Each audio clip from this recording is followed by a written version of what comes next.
जब रावण माता सीता का हरण करके उन्हें लंका ले गया, तब श्री राम और लक्ष्मण बहुत दुखी हुए।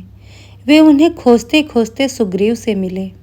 सुग्रीव ने श्री राम से मित्रता की और वानर सेना को चारों दिशाओं में सीता माता को ढूंढने के लिए भेजा। दक्षिण दिशा में हनुमान, जामवंत, अंगद और अन्य वानर गए। काफी खोज करने के बाद वे समुद्र के किनारे पहुंचे, जहां उन्हें पता चला कि सीता माता लंका में है। समुद्र बहुत विशाल था, कोई भी वानर उसे पार करने की हिम्मत नहीं कर पा रहा था।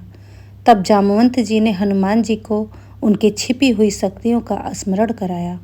हनुमान जी ने जैसे ही अपनी शक्ति को पहचाना, वे विशाल रूप धारण करके पर्वत के समान बड़े हो गए। उन्होंने श्री राम का नाम लिया और समुद्र पार करने के लिए छलांग लगा दी। रास्ते में सुरसा नाम की नागमाता ने हनुमान जी को रोक लिया। उसने कहा कि वह उन्हें खाए बिना जाने नहीं देगी। हनुमान जी ने बुद्धिमानी से काम लिया। पहले वे बड़े हुए तो सुरसा भी बड़ी हो गई। फिर हनुमान जी छोटे होकर उसके मुंह में गए तो तुरंत बाहर निकल आए। इस प्रकार उन्होंने परीक्षा पास की। इसके बाद सिंहिका नाम की राक्षसी ने उनकी छाया पकड़ ली। हनुमान जी ने उसे मार गिराया। इन बाधाओं को पार करके वे आगे बढ़े। लंका पहुंचकर हनुमान जी ने छोटा रूप धारण किया। द्वार पर लंकिनी नाम की राक्षसी पहरा दे रही थी। हनुमान जी ने उसे परास्त किया। लंकिनी ने समझ लिया कि अब रावण का अंत निकट है, क्योंकि यह भविष्यवाणी थी कि जब कोई वानर उसे हराएगा तब लंका का विनाश शुरू होगा। हनुमान जी ने पूरी लंका में खोज की, लेकिन सीता माता नहीं मिली। अंत में वे अशोक वाटिका पहुँचे। उन्होंने वहां देखा कि सीता माता एक पेड़ के नीचे बैठी हैं, बहुत दुखी हैं और श्री राम को याद कर रही हैं।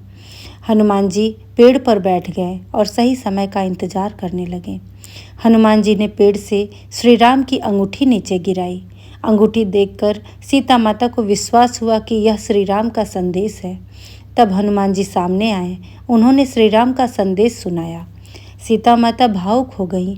उन्होंने हनुमान जी को अपनी चूड़ामणि दी ताकि वे इसे श्री राम को दिखा सकें। सीता माता से मिलने के बाद हनुमान जी ने सोचा कि लंका की शक्ति का परीक्षण करना चाहिए। उन्होंने अशोक वाटिका को नष्ट कर दिया और कई राक्षसों को परास्त किया। आखिरकार उन्हें पकड़कर रावण के सामने लाया गया। रावण ने हनुमान जी का अपमान किया, उनकी पूंछ में आग लगाने का आदेश दिया। हनुमान जी ने अपनी पूंछ लंबी कर ली।